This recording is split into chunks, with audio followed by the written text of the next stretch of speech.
Assalamualaikum teman-teman semuanya, kembali bersama gue channel JVDK.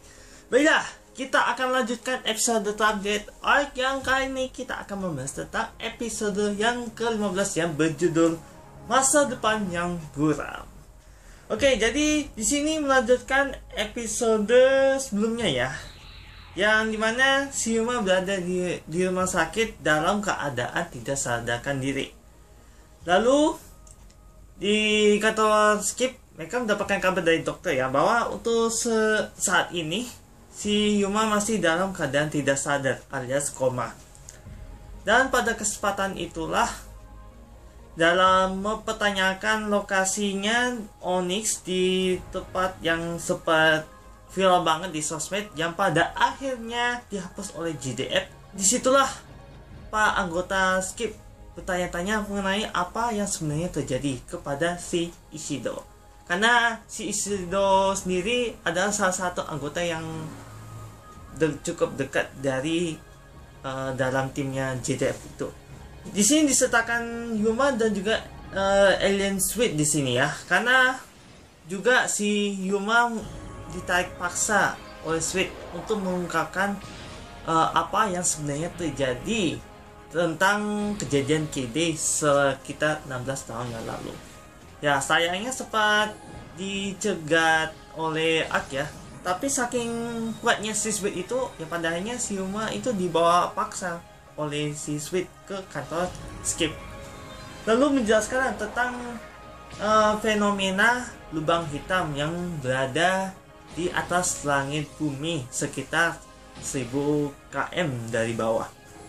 Yang di sini menimbulkan kecemasan untuk bumi, terutama untuk JDF yang menemukan fenomena yang cukup berbahaya ini. Ya, karena berdasarkan episode sebelumnya, di sini menjelaskan tentang energi yang dimaksud adalah energi Sonia yang dikeluarkan lalu menyebar ke seluruh galaksi seperti yang dijelaskan oleh Ark sebelumnya.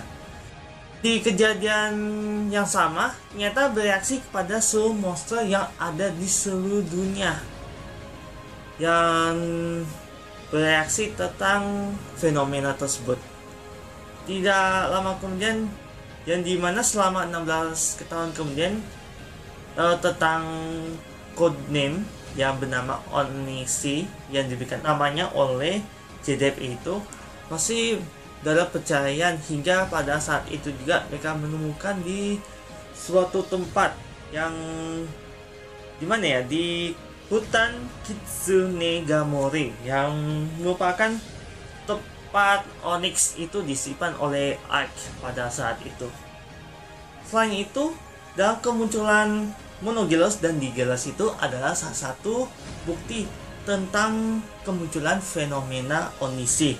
Dan tidak hanya kedua monster itu saja, tetapi si Gevas yang sempat muncul di episode sebelumnya itu, ya dimana gue lupa mengatakan tentang info tersebut di episode sebelumnya ya, ya dimana selain kemunculan Gevas yang disertakan sensor hijau itu, ternyata dalam pencahayaan bulan baru yang dimaksud adalah Onyx yang melibatkan robot tersebut dalam pencariannya untuk cari bulan baru, yaitu si Onyx di kota Hoshimoto, dan tempat itu adalah di hutan Kitsunegamori, yang dimana dalam fenomena yang berbahaya ini, karena JDF tahu bahwa dalam benda tersebut itu menyimpan energi yang cukup besar yang bisa menimbulkan ledakan yang bisa melewati, atau pokoknya melewati supernova gitulah, yang bisa meledak dalam satu alam semesta. Wow, ini sangat bahaya, ini yang sangat lebih berbahaya dari bom nuklir. Ya, meskipun di sini padahal merupakan satu-satu jalannya Ark untuk jalan pulang ya, karena untuk mencegah bumi itu meledak, dia pada akhirnya menyegel Onyx tersebut agar selamat dari kekuatan aliran Sonia itu, atau bisa dikatakan mataharinya di alam semestanya atau galaksi Rution itu. Yuma yang mencoba berinteraksi kepada yang lainnya itu jadi tidak bisa karena dia berada di dalam bawah alam sadarnya gitu. Dia hanya bisa melihat pada saat itu juga. Di situ juga dibilang oleh Alien Street yang dimana mereka tidak akan bisa mendeteksi keberadaan kita, tetapi tidak dengan Yuppie ya. Dia seolah bisa mendeteksi ada seseorang di dalam kantor tersebut. Yang sempat dianalisa Yuppie, di situ si Ishido mendapatkan telepon dari JDF untuk mengambil alih Onyx dari monster The Dime yang ingin merebutnya. Yuma yang tidak ada pilihan lain selain untuk kembali ke tempatnya agar bisa menyadarkan diri, tetapi dia tidak tahu cara untuk keluar dari semua itu, dari mati surinya. Si Sweet sendiri juga mengatakan bahwa kamu tidak akan bisa keluar dari tempat itu dengan putus asa yang dimiliki oleh Yuma, tetapi Yuma tetap bersikeras untuk bisa keluar dari bawah alam sadarnya itu, ya meskipun tidak tahu bagaimana cara ia untuk bisa keluar dari tempat itu. Dan dalam pertempuran yang dialami oleh JDF masa sia-sia karena untuk menembusnya ke wilayah Onishi aja mereka sampai tewas dari semua anggota JDF yang menaiki pesawat itu. Apalagi dengan kemunculan Zedime itu yang menimbulkan korban jiwa yang begitu banyak bagi untuk tentara JDF yang bertugas. Satu persatu tentara JDF itu gugur dalam menangani Onishi. Si Ishido yang merasa terdesak dengan keadaan itu pun segera menuju ke tempat TKP. Ya, di situ pun si ketua ban, Kak Rin dan juga Yuppie ingin diikutsertakan dalam melibatkan kejadian itu. Ya, seperti aku, tetapi pada akhirnya diperbolehkan karena si Ishido sendiri sudah dikenal lebih lama oleh para seluruh anggota Skip. Kembali ke tempat Yuma dan juga Sweet berada di sini masih dalam jalan buntu ya. Ya pada akhirnya si Ark mengajak dia menuju ke dunia cemenya di mana Ark itu berada ya. Karena disinilah si Yuma bisa berkomunikasi kembali kepada si Ark setelah lepas dari pengawasannya Sweet. Ya, Ark sempat ragu dengan apa yang dikatakan Sweet itu benar, karena rasa takut itu yang membuat tidak bisa melindungi bumi. Karena kejadian yang sempat dialami 16 tahun yang lalu. Di sini kita bisa mengenali ya tentang kejadian yang sebenarnya terjadi dan bagaimana cara Ark itu bisa diciptakan lewat imajinasinya si Yuma. Setelah kejadian itu, si Yuma pun mencoba melukiskan apa yang ada dalam penglihatannya dalam kejadian tersebut. Dan benar saja dengan gambarnya bisa menyembuhkan Rukion alias Ark yang menjadi wujud yang kita kenali saat ini. Dan dengan mempelajari tentang kehidupan manusia lewat Yuma lah yang membuat ia benar-benar mencintai bumi, layaknya seperti cerita di serial Ultraman yang pertama kalinya disiarkan. Yang membuat Yuma tidak menyerah karena si Ark itu menjadi tetap berada dalam perteguhan untuk tidak menyerah akan itu, meskipun sempat dikatakan Sweet untuk menyerah saja dalam keadaan. Tetapi setelah melewati semua ini, si Yuma menjadi lebih berani dan tidak takut lagi mengenai ketamaan yang ia alami, karena dengan kekuatan imajinasilah yang bisa menyelamatkan mereka berdua. Seperti yang dikatakan oleh Ark bahwa kau adalah aku dan aku adalah kau. Ini benar-benar referensi dari serial Ultraman Taiga yang pernah ditayangkan sekitar 5 tahun yang lalu.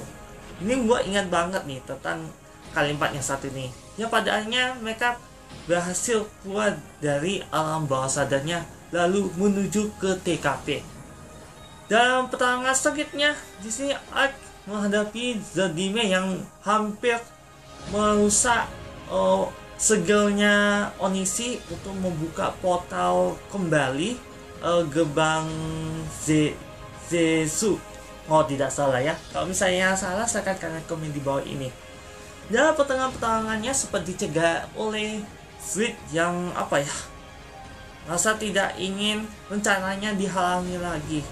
Namun berkat bantuan Yuppie yang disertakan Ishido itu berhasil melepaskan Ark dari serangannya si Sweet itu, yang membuat ia harus mundur dari area pertahanan itu. Yang pada akhirnya dengan kekuatan imajinasi mereka yang mereka miliki, mereka bisa mencegah ledakan itu terjadi. Ditambah dengan kalimat Yuma yang kali ini berbalik ya, yang kali ini utus si Ark untuk membebaskan imajinasinya. Dan dengan menyatukan kekuatan mereka berdua, mereka pun berhasil mencegah ledakan Onishi yang meledak dalam satu alam semesta. Kalau mungkin lebih ngarahnya sih mencegah dari ledakan yang bisa meledak dalam satu planet ya, alias bumi. Tetapi secara tidak terduga di sini mereka dalam mendapatkan Onishi kembali dalam mencegah ledakan itu terjadi, mereka malah mendapatkan kekuatan terbarunya yang melebihi Solis dan Luna Armor. Yaitu disinilah bagaimana cara mereka mendapatkan kekuatan Galaxy Armor. Yang kekuatan ini sangat anti mainstream banget dari pendahulunya ya. Yang dimana Zeat seperti bisa bertarung dalam melewati beberapa teleportasi yang seperti kita lihat pada saat itu. Yang di sini kesan banget ya, dengan kekuatan Galaxy Armor itu dia bisa berpindah tempat layaknya teleportasi yang anti mainstream.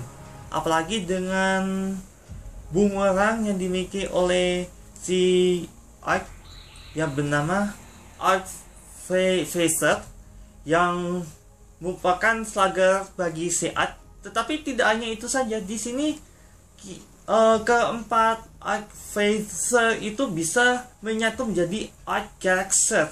Nah, ini salah satu senjata yang cukup terkuat untuk menghadapi Zodime. Wah, ternyata di situ bagaimana senjata terkuatnya itu disummon dengan cara seperti itu.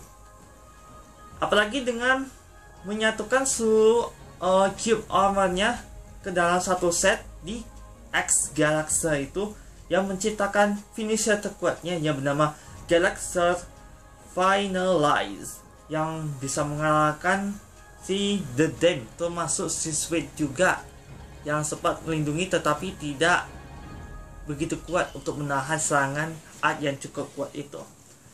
Kemudian dengan akhir pertarungannya dimenangkan oleh Ultraman Arc Galaxy Armor. Kemudian kembali ke rumah sakit bawah, pada akhirnya mereka berhasil mencegah insiden itu terjadi yang sempat menghantui mereka selama 16 tahun yang lalu. Namun cerita ini malah berakhir dengan tanda tanya mengenai dimensi yang sempat ditinggalkan oleh Zodime setelah tewas, yang dimana kita melihat tentang portal yang masih terbuka meskipun Zodime itu sudah tidak ada.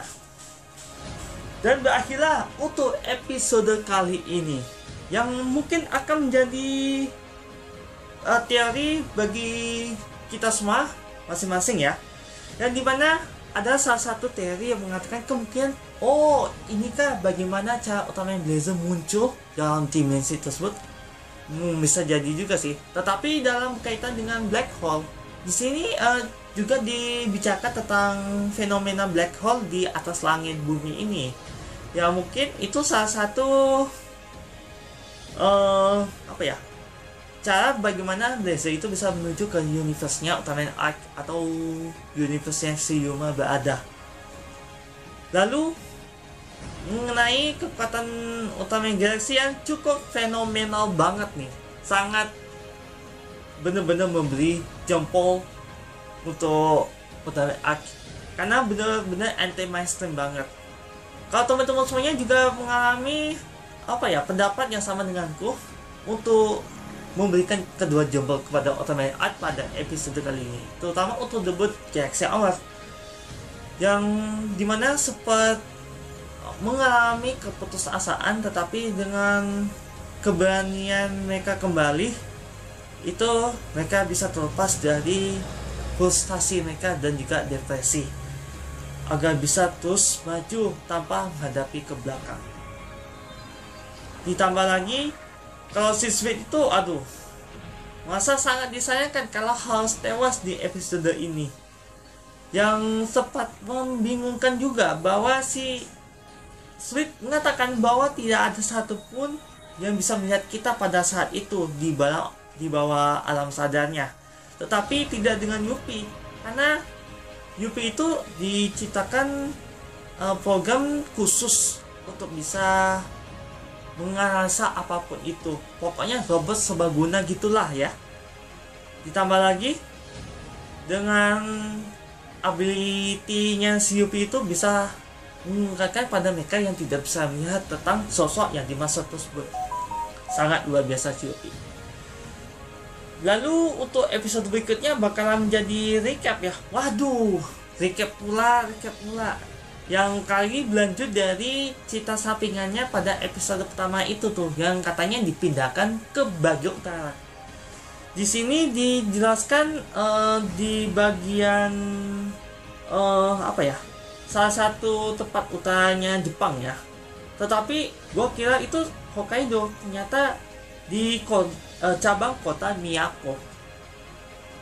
Dan untuk Yuppie sendiri, Yuppie sendiri itu yang kali ini bervarian yang lain ya, ternyata Yuppie adalah versi perempuan ya, karena ada alisnya tuh ya. Kita akan nantikan lah, kita recap terutama untuk kemunculan Arc yang ada di hadapan mereka.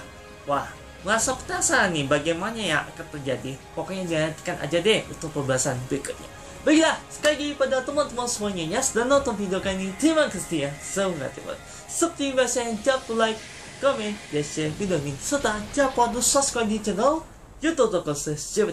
Apabila gue ada kesalahan dan kekurangan salah tak apa yang gue ucapkan kepada teman-teman semua itu terputus, mohon maafkan sebesar-besarnya, karena gue bukan mewakili yang sebenar, dan yang sebenarnya itu yang seperti cerita Allah adalah.